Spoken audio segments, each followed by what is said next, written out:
प्रिय आत्मन, आज एक बहुत गहरी बात पर बात करनी है। बात छोटी लगती है, लेकिन जितनी गहराई में उतरोगे उतना ही चौंकोगे। बात है बद्दुआ की, किसी की हाय लेने की, किसी का दिल दुखाने की, और उस दुखे हुए दिल से जो लहर उठती है वह लहर कैसे लौटकर तुम्हारे ही जीवन को जला देती है। लोग सोचते हैं बद्दुआ कोई जादू है, कोई तंत्र मंत्र है। नहीं, बद्दुआ कोई जादू नहीं, बद्दुआ एक विज्ञान है। जब कोई व्यक्ति अपने भीतर से टूटकर, बेबस होकर, आंसुओं के साथ कहता है भगवान करे तुम्हारा भी यही हाल हो, तो वह शब्द नहीं होता, वह उसकी पूरी ऊर्जा का, उसकी पूरी पीड़ा का संघनन होता है। और ऊर्जा कभी मरती नहीं, वह बदलती है, घूमती है और लौट कर आती है। यही जीवन का नियम है। इसे तुम कर्म कहो, इसे तुम भौतिकी कहो। न्यूटन ने भी यही कहा था, हर क्रिया की बराबर और विपरीत प्रतिक्रिया होती है। बद्दुआ भी एक प्रतिक्रिया है जो देर से आती है, लेकिन आती जरूर है। तो आज मैं तुमसे 5 ऐसे लोगों की बात करूंगा जिनकी बद्दुआ से हमेशा बचना चाहिए। और ध्यान रखना, ये डर की बात नहीं है, ये जागरूकता की बात है। डरा हुआ आदमी अच्छा नहीं बनता, जागा हुआ आदमी अच्छा बनता है। फर्क समझना। पहला है माता पिता। सुनो, ये जो शरीर तुम्हें मिला है, ये जो सांस चल रही है, ये किसी दुकान से नहीं खरीदी गई। ये माता पिता ने अपने खून से, अपनी नींद हराम करके, अपने सपनों की कुर्बानी देकर तुम्हें दी है। जब एक माँ रात भर जागकर बच्चे को अपनी छाती से लगाए रखती है, तब वह किसी पुण्य के लिए नहीं जागती, वह प्रेमवश जागती है। और जब वही माँ, वही पिता बुढ़ापे में उपेक्षित होकर अकेले कोने में बैठकर आंसू बहाते हैं, तो उनके भीतर से जो निःश्वास निकलती है वह सीधे अस्तित्व तक पहुंचती है। मैंने हजारों लोग देखे हैं जिनका सब कुछ था, पैसा, पद, प्रतिष्ठा, लेकिन भीतर से खोखले थे, क्योंकि किसी मोड़ पर उन्होंने अपने ही जन्मदाता का दिल दुखाया था। इसे तुम अंधविश्वास मत समझना, यह मनोविज्ञान भी है। जिसने माँ बाप का अपमान किया, उसके भीतर एक अपराधबोध बैठ जाता है, और वह अपराधबोध ही उसकी सफलता को, उसकी शांति को भीतर से खा जाता है।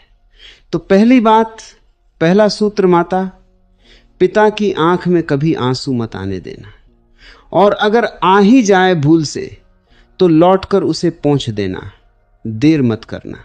दूसरा है गुरु, या वह जिसने तुम्हें कुछ सिखाया।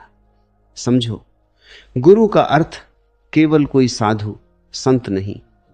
गुरु वह भी है जिसने तुम्हें अक्षर पहचानना सिखाया, जिसने तुम्हारे हाथ में पहली बार कलम पकड़ाई, जिसने तुम्हें वह हुनर दिया जिससे आज तुम रोटी कमा रहे हो। बुद्ध कहते थे ज्ञान सबसे बड़ा दान है, क्योंकि धन बांटने से घटता है, ज्ञान बांटने से बढ़ता है। जिसने तुम्हें अपना ज्ञान बिना शर्त दिया, अगर तुम उसका अपमान करते हो, उसे भुला देते हो, उसे नीचा दिखाते हो, तो तुम अपनी ही जड़ों पर कुल्हाड़ी चला रहे हो। मुझे याद आती है एक पुरानी कथा। एक शिष्य बड़ा होकर बहुत बड़ा विद्वान बना, राज्यसभा में पूजा जाने लगा। एक दिन उसका पुराना गुरु, जो अब बूढ़ा और गरीब हो चुका था, उससे मिलने आया।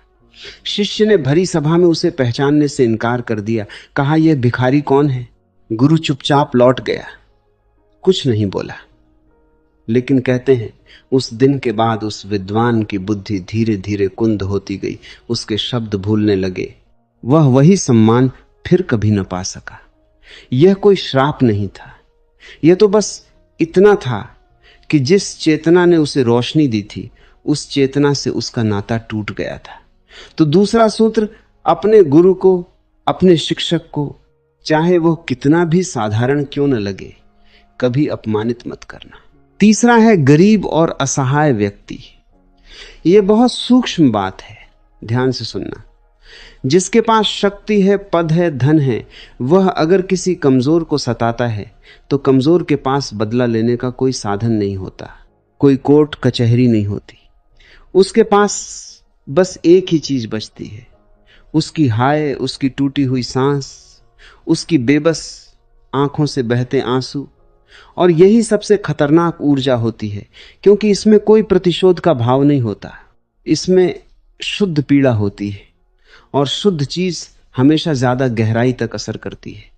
जीसस ने कहा था, जो तुमने इन छोटों में से किसी एक के साथ किया वह तुमने मेरे साथ किया। यह कोई काव्यात्मक बात नहीं थी, यह एक गहरा सत्य था। जो आदमी सड़क पर बैठे भिखारी को दुत्कारता है, जो नौकर को अपमानित करता है, जो अपने से कमजोर पर रौब गांठता है, वह असल में अपने ही भविष्य में एक गड्ढा खोद रहा होता है। शक्ति परीक्षा इसी बात की होती है। तुम कमजोर के साथ कैसा व्यवहार करते हो। ताकतवर के सामने तो हर कोई झुकता है, वहां कोई गुण नहीं। असली इंसान वह है जो कमजोर के सामने भी झुक सके, उसकी मदद कर सके। तो तीसरा सूत्र, किसी गरीब को, किसी असहाय को कभी अपमानित मत करना, उसकी आह मत लेना। चौथा है स्त्री, विशेषकर वह स्त्री जो तुम्हारे घर से जुड़ी हो, मां, बहन, पत्नी, बेटी। पूरब का पुराना ज्ञान कहता है, जहां नारी का सम्मान होता है वहां देवता निवास करते हैं। यह कोई धार्मिक जुमला नहीं है, यह एक सामाजिक और मनोवैज्ञानिक सत्य है। जो घर स्त्री के आंसुओं पर टिका हो वह घर कभी सुखी नहीं रह सकता, चाहे बाहर से कितना भी चमकता दिखे। मैंने बहुत घर देखे हैं जहां हर भौतिक सुख था, लेकिन घर के भीतर एक अदृश्य अशांति थी, एक बेचैनी थी, क्योंकि घर की स्त्री भीतर ही भीतर घुट रही थी। स्त्री की पीड़ा दिखाई नहीं देती, क्योंकि वह चीखती नहीं, वह सहती है। और जो पीड़ा सही जाती है वह कहीं गायब नहीं होती, वह घर की दीवारों में, घर के बच्चों में, घर के भविष्य में समा जाती है। तो चौथा सूत्र, अपने घर की स्त्री को कभी इतना मत रुलाना कि उसका दिल ही टूट जाए।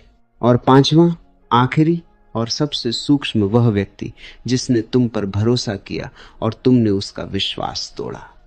सोचो, जब कोई व्यक्ति अपनी पूरी श्रद्धा के साथ, अपनी पूरी सरलता के साथ तुम पर विश्वास करता है, अपना धन तुम्हें सौंपता है, अपना राज्य तुम्हें बताता है, अपनी पीठ तुम्हारे सामने खोलकर खड़ा हो जाता है और तुम उस विश्वास को छल में बदल देते हो, तो यह सबसे बड़ा पाप है। क्योंकि यह हिंसा शरीर पर नहीं, आत्मा पर होती है। जिस पल वह व्यक्ति ये जानता है कि जिस पर उसने सब कुछ लुटा दिया उसी ने उसे धोखा दिया, उस पल जो भीतर टूटता है वह टूटन शब्दों में बयां नहीं हो सकती। और यह टूटन, ये भीतर की चीख बिना बोले भी अपना काम कर जाती है। तो पांचवा सूत्र, जिसने तुम पर भरोसा किया हो उसके भरोसे को कभी मत तोड़ना, चाहे कितना भी फायदा दिख रहा हो।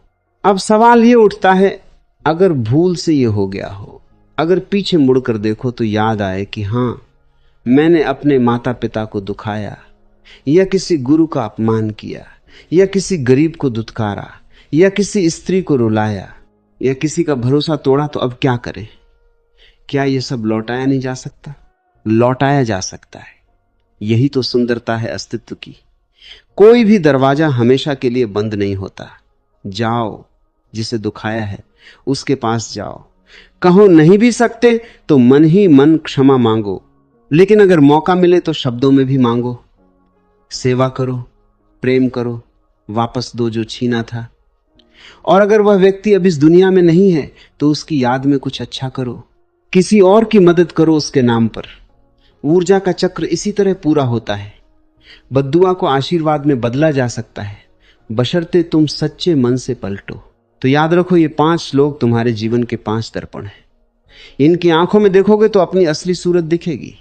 इनकी आह मत लेना, इनके आंसुओं का कारण मत बनना, क्योंकि जब ये 5 खुश होते हैं तो जैसे पूरा अस्तित्व तुम्हारे पक्ष में खड़ा हो जाता है, और जब ये 5 रोते हैं तो कोई पूजा, कोई हवन, कोई तीर्थ तुम्हें नहीं बचा सकता।